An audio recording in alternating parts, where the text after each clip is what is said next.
Boom. Here we are. Switch over now. Okay, finally. It's the real deal. Turn down this noise in the background, am I right? So, welcome back to my youth workshop series, where I have been putting out some cool ideas, some educational series, I guess, on youth and ham radio in the general term, and even more so, now I'm a little smoother, and more so how we can get our Elmers out there interested, involved, inspired to Elmer, like to actually do something. I mean, I'm not saying that a lot of people aren't doing something, but I think we could use some help here in the 21st century. So that's what we're talking about today. Is the 21st century relevance of amateur radio. Amateur radio. Some people call it amateur, but like I don't. Let me put me down here in this little corner so you can see me flailing my arms. All right. You like the smooth jazz? It's lo-fi, actually, temporarily offline. Welcome, everybody. Thanks for linking and coming over from, was it temporary offline, or not temporary, it was Steve's stream, K5ATA stream with the Smokin' Ape, talking about stuff, and going on the theme of Padawans is me. So actually, let me go to the big screen here and tell you some pretty cool news. So you probably have all seen the news with my face, my business face on it. I've been recently recently appointed. That's kind of a word, I guess, as the IRAU. That's the International Amateur Radio Union.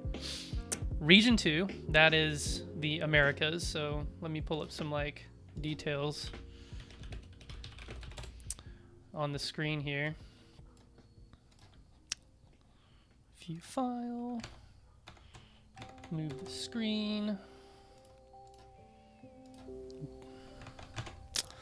So this tiny little thing. So region 2 is over here. It's just the Americas.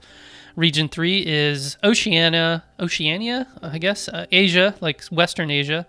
And then Region 1 is all of Asiatic Europe and Africa. So in Region 2, each of these regions are IRAU regions. And Region 1 has been always, they've been at the forefront of youth and ham radio. That's where Yoda comes from, youngsters on the air. And I went to that trip in Austria in 2016, and it was unusual because I'm in Region 2, and they usually only invite Region 1 guests because it's a camp for Region 1, and getting people to fly internationally overseas is pretty expensive, and it's much cheaper to get people within like the EU or the general European area, or like even, getting some groups of people up to Europe from Africa or from parts of Russia to come in and have a camp. So the objective here was to bring that camp or some similar programs to Region 2. And so we did. After 4 years of trying, I'll have a better video with all of the all of the background behind it. But in general, I've been working on Young Youth on the Air with Neil Rapp, WB9 VPG. He's pretty much been the instrumental person in getting that whole thing together. But it's kind of U.S.-centric. All of the applicants for our camp in Cleveland, now in 2021, most of them are from the U.S. and Canada. There are a few applicants from South America, and I think one maybe from Mexico. But the IRAU is a very Latin America-centric voice. They represent a lot of South America and Mexico, even though they do cover the United States and Canada. ARRL kind of has a dominion, or I guess on the northern side of the Americas, while the IRU is like an umbrella. They really make sure that the Latin America side of the house is included. So that's why when you go to IRU website -r2.org, you see that it is in English, but you can also quickly change it to Espanol, since English and Espanol, Spanish, are their primary languages, although they do cover Brazil and Portuguese areas, as well as French. Actually, French Guiana might not be a member society, I forget, but it's still in Latin America. So, but here we are. Sterling Man in 0 SSC SL enlace para la Juventud de IRAU Region 2. What does that mean? Let's go in English. I am the INLOS, the liaison for youth in IRA Region 2. And what does that mean? Well, I don't know. It's like I'm making it up, basically. But I do have this really cool plan. I want to get more ham radio into the hands of more people in Region 2, more young people in Region 2. And with a special focus on Latin America, because it's the largest challenge, the socioeconomic, the technological, even the educational resources available to Latin America, Latinos, and Hispanics are much different than those in the U.S. and Canada. So there's a lot of challenges, international borders, the whole language challenge, because in Region 1 there's a lot more English spoken. A lot of European Union countries they teach English, and so they have a lingua franca because you have 1,000 languages all in one place. And here we only have a few, so there's not really that much of a drive for Latinos and Latinas to learn English. They usually, kind of like how America operates, they might learn a little English. Like I learned un poco español in Escuela de Upper in my high school years, secondary, I don't know. I'm really bad at it, see? And I learned no Portuguese and like tiny bit of like some vocabulary in French. So that's what I'm trying to do is bring ham radio to these people through like right now online meetings and sessions and stuff. I'm trying to find young elmers and young leaders throughout these areas that can kind of do a lot of that heavy lifting and create these organizations and communities all throughout the IRE Region 2. Here in the U.S., we have groups like YARC and YOTA and Yacht, and even the RCA. You have Carol Perry, who runs the youth forums at Dayton Hamvention and other ham radio conventions all over the place. And she does a really great job. And you also, the world also supports youth with foundation, scholarships, education, Teachers Institute, all learning things and whatnot. So, but there may be these kinds of programs in Latin America, but they're kind of unseen, they're understated, they're unheard of, and so I want to kind of release the veil on it, so to speak, so I can.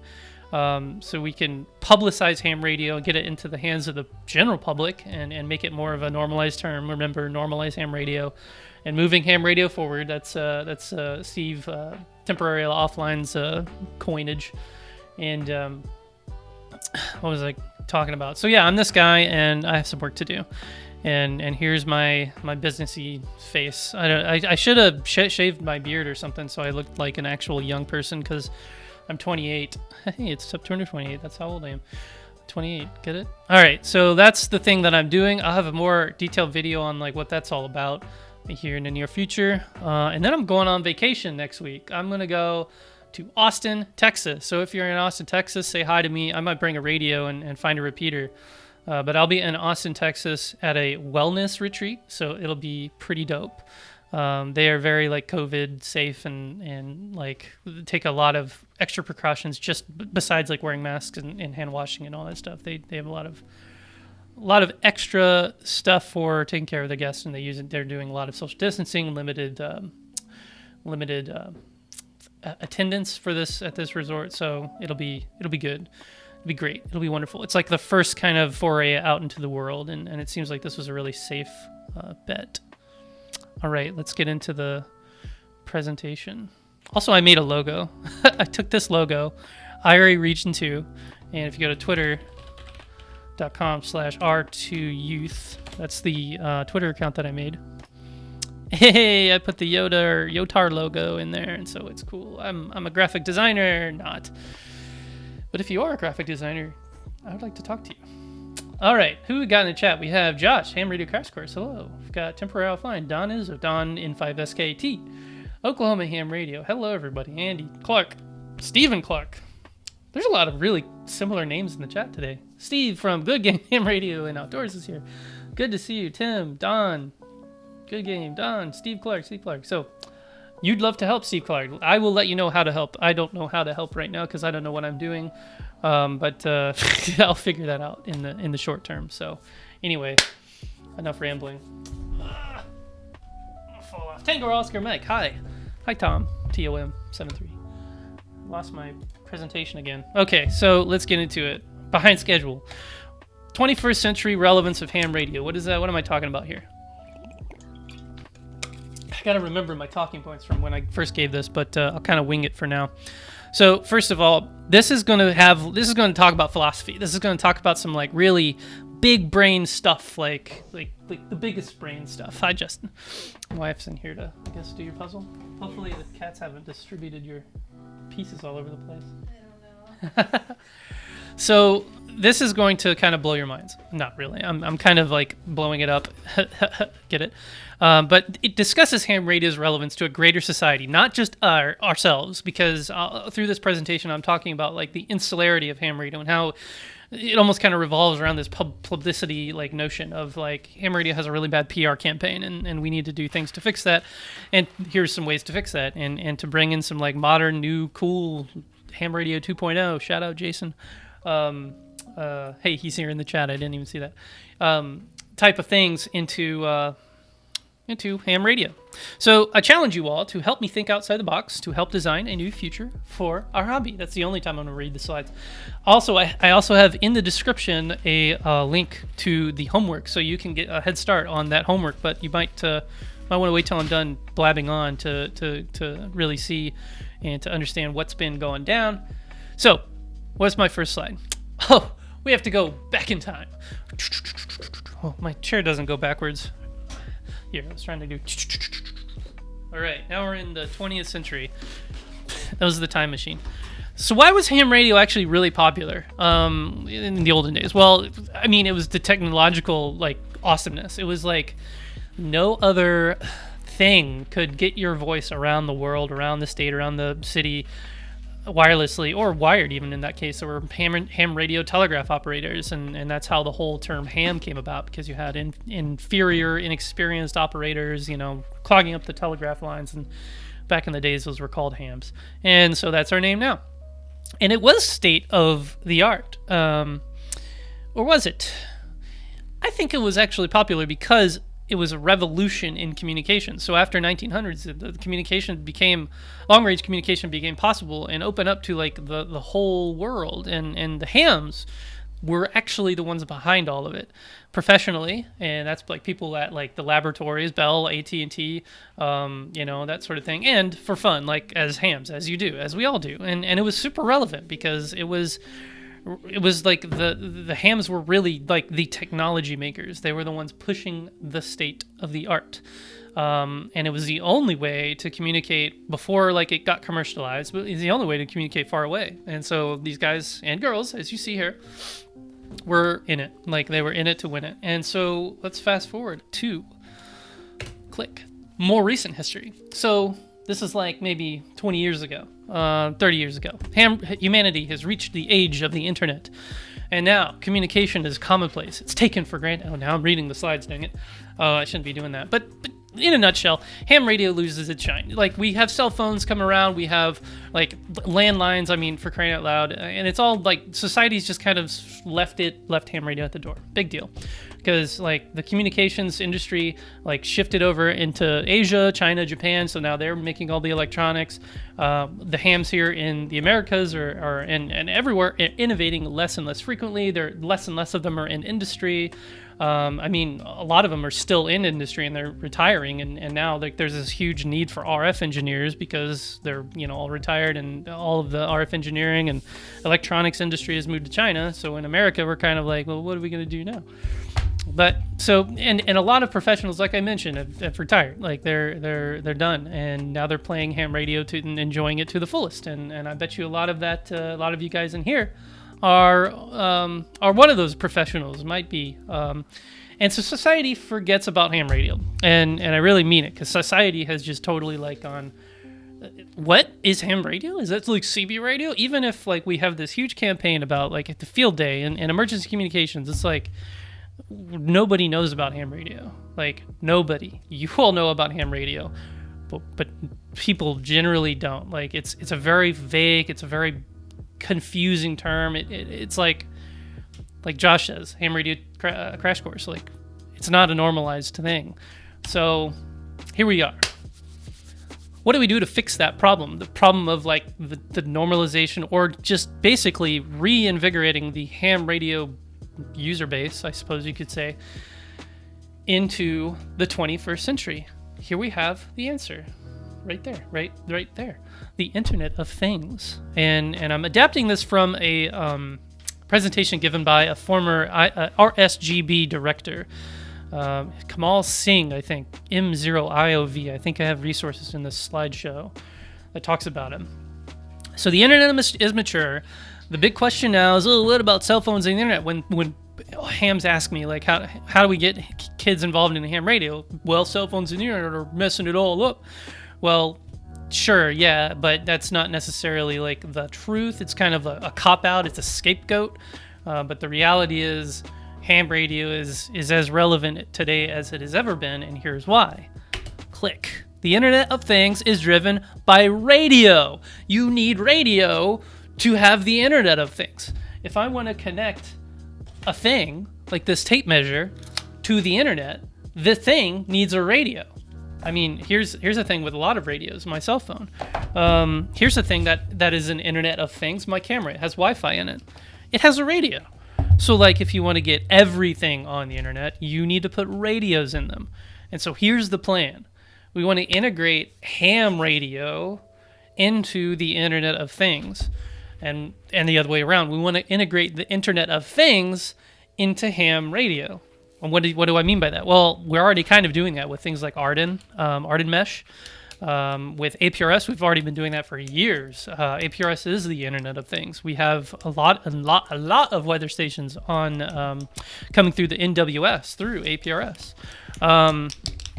What else? I don't know. There's a bunch of other things. I actually had this project putting a thermometer on my carboy to brew beer so I could check the temperature.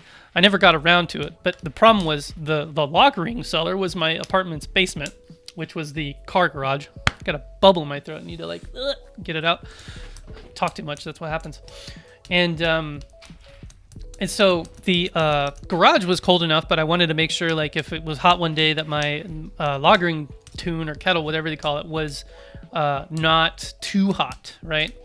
So I thought, I could use APRS because this basement had no coverage for cell phone, no internet Wi-Fi coverage, but I could get a pretty decent signal with a handheld radio in the basement on APRS. So easy. Internet of Things. And then we innovate. Hams innovate the infrastructure of the Internet of Things, take it out of the hands of these greedy startups, right? And just open source it, innovate and do crazy cool things with ham radio. I don't know what that is. I'm kind of waving my hands right now, but like, you know. And then resonate. That's kind of a silly term that I made up, but it resonates. It begins to resonate, and it makes people realize the importance of radio, and it makes ham radio better again. Gotta stop using things, make something great again, because it's such an overused term. Am I right? All right, let's not talk about the debate. Oh my gosh. So integrate. What does that mean? Leverage the power of radio societies and organizations like the ARRL, the IRU, the National Radio Society, N1FM. They've been doing really good. And even company radio societies to cultivate the relationships with industry. So those startups, so those larger companies like, I don't know, AT&T with like FirstNet. There's a lot of opportunity out there to get ham radio in the hands of the industry. And I'm not saying commercialize ham radio. No. I'm saying ham radio develops and builds the people who develop and build IoT, or develop and build like the next generation of 5G, 6G, so on and so forth. So there is a mutual mutual beneficialness. I can't think of the word, to the industry supporting ham radio operations that push the bleeding edge in terms of ham radio, or in terms of radio in general, I guess. Thinking of the bigger picture here, beyond just MCOM, field day, stuff hitting the fan, preppers, that this is like the next generation. This is like what it has to be. And if we don't do this, we are doomed to be an insular community of preppers, MCOMers, and generalists, like just playing with radio, like me and like a lot of us here who are, contesting, talking to satellites and doing stuff like that. But none of that is really pushing the boundaries. It's just kind of a selfish hobby, and I hate to say it like that, but it is. Like, we're not really doing anything as POTA operators or as like satellite ISS operators. There are a few people doing these crazy things, like Joe Taylor is an example. The people who are behind a lot of these new radios coming out, like I've been seeing Lab 599's Discovery Radio come out, new developers of radios systems, the Project M17, which is like an open source handy talkie that has all kinds of digital stuff integrated into it. That's being developed by some hams, and so I have to give credit to like the hams who are really like pushing the technological edge, but the majority of us are appliance operators, and that is doing little good for most people, especially for when there's not anything hitting the fan, right? Especially when there's not disasters. Now there are disasters, there are fires, and Ares is being used to bolster and help out like those events, like the fires and the hurricanes of the last 10 years, maybe even less than that, 5 years. And that's when ham radio gets on the forefront. But why does it always have to just be MCOM? Why can't our hobby of radio be the like technological forefront of everything? So let's think about it. Integration of ham radio into easy things like hackathons, HackerCons, like DEF CON. It's a thing right now, but it's growing, and it seems like more hackers and more developers are using ham radio as a tool for the ends of means to experiment with, rather than like trying to bring some sea change into the technology of ham radio, into the state of the art, like Joe Taylor, for example. And then obviously integrating it into the IoT space. What if we could create networks like Helium? If you've seen, I need to pull up this website. No, you can't read the next slide. I gotta find my thing. Helium IoT. Introducing the People's Network. Why can't ham radio do this, for crying out loud? You buy a little puck and it makes you money, like by blockchain, and it's some weird, I don't know how it works, but like you can, there's this like developer thing, there's this whole network of IoT people, and honestly the business case for it is interesting, but like it's going to fall flat on its face if there's not really value for users. Oh, but wait, we give you Bitcoin or their similar current cryptocurrency for being a node on the network, and that's the incentive. Now, what is the incentive for people with ham radio? Like, think about all people. It's what again? Oh, ARES, like MCOM. So like if my house catches on fire, I'm gonna go get saved by ham radio. Okay, maybe. But I live in like St. Louis, Missouri. My house is probably not going to catch on fire, and if it does, it's going to be like a fire department. Ooh, what about the earthquake? Well, yeah, that might be true, but what if, I have other systems in place for that, before all of the other things fall? Because we say when all else fails, and that was a big deal in like the 80s, but like all else, there's a lot in that like column of all else. You have like your basic internet, and then you have like the served agencies communication systems and their backups and their backups to their backups and their cell phones, which have like better connections and all this stuff through like FirstNet. And then you have the cell phone companies like emergency responses. And then you have things like FEMA, Red Cross, and that sort of thing. And that's when you get into like the territory of amateur radio, like all the way down at the bottom. So a lot of things have to really break to get to ham radio. So the value it provides to people for 99.999% of the time, ham radio is zilch. Am I going to get canceled for saying that? I hope not, but it's true. I think it's true, at least. But you have these startups like Helium popping up that are basically ham radio. You're putting a puck in your house, and your kind of hobby now is to transport data, be a node to transport data from the Internet of Things all over the internet and across and whatnot. So take a look into this.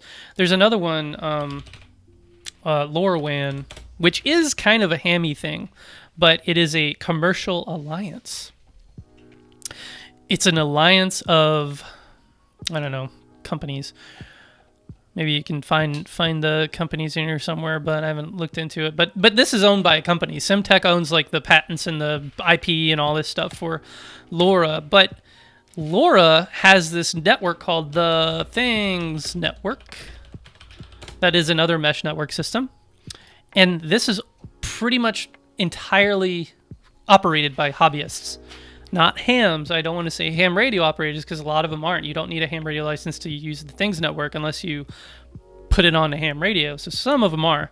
But like, just look how many. Like here in Europe, holy cow, 7,000 nodes, 5,000 just like completely isolated to the area of Germany, France, and the Netherlands. They're going crazy over there. It's like really slow. Loads and loads and loads and loads of nodes everywhere. And then if I scoot over to the Americas, there's a lot less nodes. I have 7 in my town. I didn't know that. Huh. Kravs Lab, TTN, Wi-Fi gateway. So these are gateways, and these are completely hosted by basically amateurs, radio amateurs, but not ham radio operators, because they're not paid. There's nothing that pays you for putting these nodes up, and a lot of these, even though that there's this industrial commercial backing, the people who are using these are using them putting on the air for fun. Like there's no incentive other than for fun, and that's what ham radio is. But like, why are these people getting into LoRaWAN? Well, it's fun. And why shouldn't people get into ham radio? Well, they don't have things like LoRaWAN. Oh, well, we do. We have APRS. But, like, yes and no. So that's kind of like the argument I have in a nutshell to try to get our territory back, if you will. All right. Take a drink. See why my chat has stopped. Everyone left.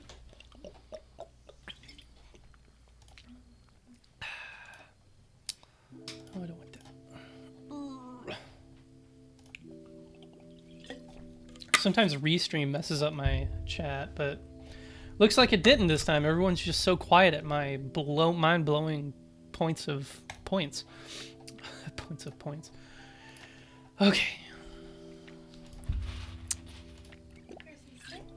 And here we are.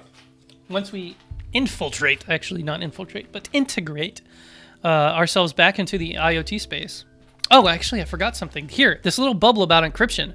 That's really important because one of the biggest like obstacles that the hackers of today have with ham radio is that we do not allow encryption. It makes me so mad because there's so many people out there. If you ever are on Hacker News and a ham radio story bubbles up to the top of Hacker News, the first topic is always ham radio is cool, but encryption. Like, why? Because they want to use ham radio to develop like secure communication methods over long ranges and long distances, but that negates the purpose of ham radio because of the openness spirit of the like you can't ensure that an encrypted communication has a pecuniary interest behind it because you don't know who's making the communication, you don't know what's in the communication, that sort of thing. So it's like a really challenging subject to kind of discuss and debate because you have a lot of very stoic and like brick wall type opinions when it comes to encryption. But I think if we have some like enlightened discussion, I guess, about this, we can think of ways. Like, for example, we can create an encrypt. Let's say FCC like buys this, where you transmit your ID and then you say, I am going to transmit an encrypted packet of X seconds long or X bytes long. This is N0SSE. Okay, and then the next day, I have received your packet and I'm going to transmit an encrypted packet.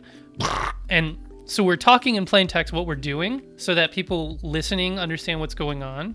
And you have the person identifying their call sign so you know that they're operating as an amateur in the best interests of ham radio. And then the other thing we could do is say, here's my public key and my private key. And on ham radio, you get to have both of them. And the way that pre-shared key works, and it's a really common encryption system, is I have a private key and I give out a public key. And you use my public key to encrypt a message that only I can decrypt with my private key. Something like that. Percy wants to play. Percy! Come here! Good boy. He's on my knee. He's trying to eat Justin. So if you put both of those keys... Percy! Stop it! Put both of those keys out there anybody can decrypt your messages, because why do we really need to have secure communications over ham radio? That's not the scope of ham radio, but we should be allowed to have encryption over ham radio, and I think there are common sense ways to approach that so that the people who want to use it can use it with those caveats of like public key sharing and all of that stuff like that. And yeah, I'm talking like PGP type security. That glosses over a lot of it. There's a lot more ways to do encryption, such as like just basic ciphers or one-time pads and stuff like that. But digital ways of things like PGP certificates, like mentioned, and stuff like that, making those public so that we can all eavesdrop into everyone's communications to ensure that there is no pecuniary interest.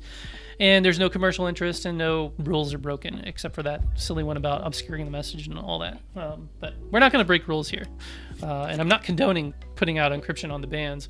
And the authentication side of Wi-Fi is a whole nother discussion, but that's not related. I'm talking about actual encryption, being able to go to the internet, get an HTTPS site, download it onto your computer through a ham radio system, and to have something that says, hey, I'm out there, I'm downloading this thing from the internet. It's HTTPS over SSL, TLS, yada, yada, yada, through a tunnel and SSH and stuff. But as long as you're saying that, that should be fine, right? I don't know. That's just my 2 cents about that. Okay, innovating. Already kind of talked about this. Advancing the state of the art for the public, for the greater good, bringing the technological prowess back to amateur radio, and thinking of ham radio as like a real tool and not just an obsession that we old mans have. Old mans have. So like the bubble says, we may think FT8 is an amazing innovation and an amazing invention. And I don't mean to throw any shade over Joe Taylor or even Jordan Shearer, who's been working about stuff. But imagine this person and this person, me. I'm sitting here with the bubble out of my head. I didn't even notice the thing. This guy with his thumbs like this, or finger like that on his chin, what does it do for me? Like the average person. Like if I ask my wife, Justin, what does FT8 do for you? I don't know what FT8 is. You heard it here first, folks. FT8. She doesn't know what it is. Should I know what it is? You probably shouldn't know what it is. Most people don't know what that is, and it really doesn't impact their lives, even though it's a robust communication system, even though it might save their lives. And 99.99% of the time, it will not change their lives. It will not add anything. It will not take anything away. It's just kind of there, and it's for hams. And I want somebody to tell me otherwise, like, oh, they're planning on using FT8 for space or something, like whatever. But for most part, it's a ham radio invention for ham radio operators. So there's not much innovation there outside of the insular space of ham radio. Make sense? Percy, what are you eating? Come here. Come here. Come here. Percy's getting into all kinds of stuff. What did you just eat? Who knows? Was it a rawhide? Yes. Ew, gross. It was white. Like he was eating this white piece of plastic and it ended up being a rawhide. Like a pig ear. I had to get it from his Yuck. throat. You had to get it from his throat. He's about to swallow it. You probably shouldn't do that. All right, so resonate. This is like the fun term. Making society resonate with ham radio, with radio in general. And I don't mean resonate like the wiggly term. I mean resonate like, oh, yeah, ham radio, I know what that is. It becomes a household term. It becomes like you're just enjoyed by more people. And it's not your weird uncle or weird grandpa's obsession, or you're not weird grandpa's obsession. I don't think I'm a weird uncle, and I'm an uncle. So unless they think I'm a weird uncle, but that's up to them, and I don't care. And then, most importantly, it's lauded on resumes more than ever before, because ham radio has significant like impacts on like your STEM careers and education. If you're like a budding engineer in college or whatever, and the way that I got into work was pretty much entirely because I put ham radio on my resume, and through all of these jobs that I've had, ham radio has been the forefront of it. Not necessarily like at my current job. I'm doing electromagnetic crazy stuff, black magic, if you will. But to get to that point, my first manager at my current job introduced me as the ham. And I was the jack of all trades who knew pretty much everything there was to know about playing and fixing and connecting and dealing with radio systems, like system integrations, which is like hugely important in all kinds of industries. and he always introduced me, and I got to know a lot of hams at my company, and we even have a ham radio club there. But as you might expect, most of them are very, very, very close to retired or are retiring. In fact, Dave Proper, K2 Delta Papa, he's the current treasurer, I want to say, or secretary, but he's been a president before. He is retiring and is running for the Midwest Division Director or Vice Director position. So check out K2 Delta Papa and vote for him if you're in the Midwest Division. I'm sure he'll get it because he's a great guy, and he's consummate ham. He has this huge collection of boat anchors, and he just knows everything about radios. It's great. But he was an employee of my company, and look at him. Like he's had this long career of ham radio operation, and that's what got him to where he got. And now he's retired, and I wish him great luck in his future endeavors as well as that position. Hopefully I can be his director in the future. Ha ha ha ha ha ha. Post-session homework. That's it. That's all, folks. That's all you have to listen to. Go to this link here. I'll post it in the chat somehow. And watch this lecture. Let me get some links out there. Allow.